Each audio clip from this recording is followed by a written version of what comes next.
একবার ভীষ্ম পিতামহ শ্রীকৃষ্ণকে জিজ্ঞাসা করলেন যে তুমি তো ভগবান, মানুষ তোমাকে ভগবান মনে করে, তো তুমি যদি সত্যিই ভগবান হয়ে থাকো তাহলে আমার এই কয়েকটা প্রশ্নের উত্তর দাও দেখি।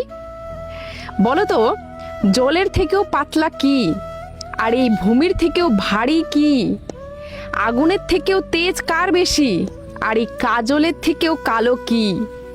তখন শ্রীকৃষ্ণ একটু হাসলেন এবং বললেন যে পিতামহ, জলের থেকেও পাতলা হচ্ছে জ্ঞান, যে জ্ঞান সব বাধা পেরিয়ে সামনের দিকে এগিয়ে যায়।